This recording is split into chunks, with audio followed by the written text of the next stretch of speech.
नमस्कार, स्वागत है आपका द न्यूज पर। मैं हूं आपके साथ शिप्रा सैनी। छत्तीसगढ़ में बीजेपी की सरकार बनते ही महादेव सट्टेबाजी ऐप केस में बड़ा एक्शन हुआ है। दरअसल इस केस के आरोपी रवि उप्पल को गिरफ्तार कर लिया गया है। जी हां, दुबई से ये बड़ी गिरफ्तारी हुई है। रवि उप्पल जो कि महादेव सट्टेबाजी ऐप के एक मालिक हैं, उनकी गिरफ्तारी हुई है और जल्द ही उन्हें भारत प्रत्यार्पित किए जाने की कोशिश जो है वो लगातार चल रही है। ईडी इस पूरे मामले में जांच कर रही है और अब ईडी की कोशिश ये है कि रवि उप्पल को दुबई में गिरफ्तार किया गया है। अब रवि उप्पल को जल्द से जल्द भारत लाया जाए। मैं आपको ये भी बता दूं कि सौरभ चंद्राकर के साथ मिलकर महादेव ऐप का संचालन रवि उप्पल कर रहा था और उनके खिलाफ ईडी के अनुरोध पर इंटरपोल ने एक रेड कॉर्नर नोटिस जारी किया था और उसकी गिरफ्तारी अब दुबई में हुई है। रवि उप्पल दुबई में 12 दिसंबर 2023 को गिरफ्तार किया गया है। ये बहुत बड़ी जानकारी सामने आ रही है, क्योंकि ये जो छत्तीसगढ़ के पूर्व मुख्यमंत्री हैं यानी भूपेश बघेल और साथ ही साथ कांग्रेस पार्टी के कई बड़े नेताओं के लिए बहुत बड़ा झटका ये गिरफ्तारी मानी जा रही है। जिस तरीके से 500 करोड़ रुपए रिश्वत लेने का आरोप जो है वो भूपेश बघेल पर लगा था, तो उस मामले में भी लगातार जांच चल रही है। तो ऐसे में जाहिर तौर पर अगर इस अवैध रूप से जो ये सट्टेबाजी ऐप चल रही है, महादेव ऐप, अगर इस पे गिरफ्तारी होती है, अगर इस ऐप के मालिक को गिरफ्तार किया जाता है, तो अंदाजा इस बात से लगाया जा सकता है कि अब जब जांच पड़ताल होगी, जब उसे भारत लाया जाएगा, पूछताछ होगी, तो जाहिर तौर पर इस पूरे मामले में कई बड़े खुलासे हो सकते हैं और कई बड़े नेताओं की गिरफ्तारी भी हो सकती है। क्या उसमें छत्तीसगढ़ के पूर्व मुख्यमंत्री भूपेश बघेल की गिरफ्तारी होगी?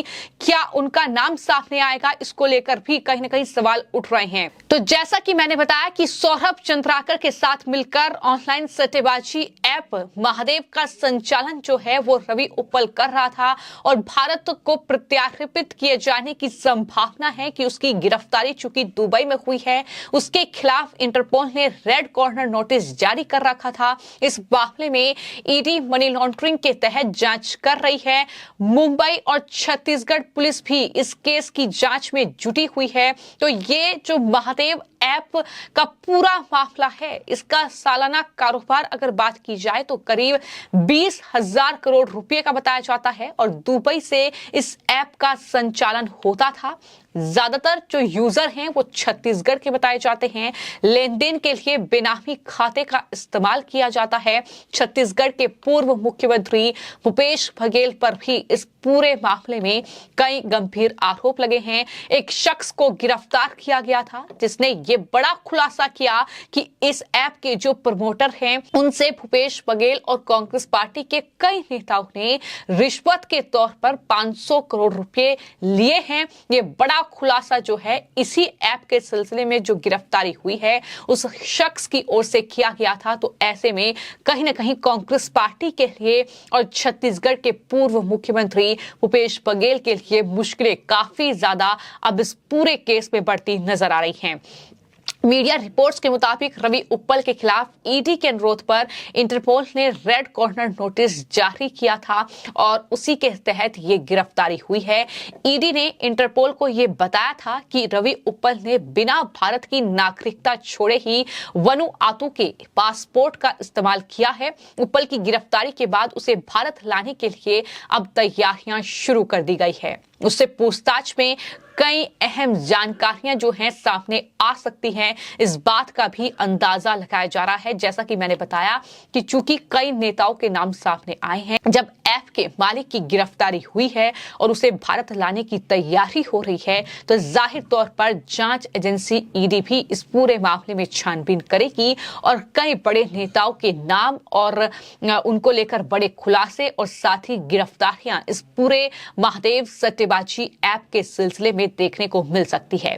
ईडी ने अपनी चार्जशीट में रवि उप्पल के अलावा सौरभ चंद्राकर को भी आरोपी बनाया था और सौरभ महादेव ऐप का प्रमोटर और मामले का मास्टरमाइंड बताया जाता है। सौरभ के खिलाफ भी इंटरपोल ने रेड कॉर्नर नोटिस जो है वो जारी कर रखा है और उसकी लोकेशन जो है वो फिलहाल यूएई में बताई जा रही है। यानी इस ऐप के जो मालिक हैं सौरभ चंद्राकर और साथ ही रवि उप्पल वो लगातार फरार चल रहे थे, लेकिन अब रवि उप्पल की गिरफ्तारी हुई है तो संभव है कि सौरभ चंद्राकर की भी गिरफ्तारी हो सकती है। हालांकि इनकी गिरफ्तारी के जो प्रयास हैं, जो कोशिश है वो लगातार जारी है। ईडी ने कोर्ट से रवि उप्पल और सौरभ चंद्राकर के खिलाफ गैर जमानती वारंट भी हासिल कर रखे हैं। आपको मैं ये बता दूं कि ये पूरा मामला जो है महादेव सट्टेबाजी ऐप का, ये छत्तीसगढ़ विधानसभा चुनाव से पहले एक बहुत बड़ा मुद्दा छत्तीसगढ़ में बना था और कहीं ना कहीं इसका नुकसान सीधे तौर पर कांग्रेस पार्टी को छत्तीसगढ़ में हुआ है। जिस तरीके से छत्तीसगढ़ के चुनावी नतीजे सामने आए हैं और बीजेपी ने वहां पर सरकार बनाने में बीजेपी कामयाब रही है, तो इस केस में एक आरोपी गिरफ्तार किया गया था उस दौरान और उसने ये आरोप लगाया था कि कांग्रेस नेताओं ने ऐप के प्रमोटर से 500 करोड़ रुपए की रिश्वत भी ली थी। मामले के खुलासे के बाद बीजेपी ने छत्तीसगढ़ के तत्कालीन मुख्यमंत्री भूपेश बघेल का इस्तीफा भी मांगा था। तो इसको लेकर सियासत खूब हो चुकी है। 20,000 करोड़ रुपए का सालाना टर्नओवर जो है वो महादेव सट्टेबाजी ऐप से हो रहा था। अवैध तरीके से यह सट्टेबाजी ऐप चल रही थी।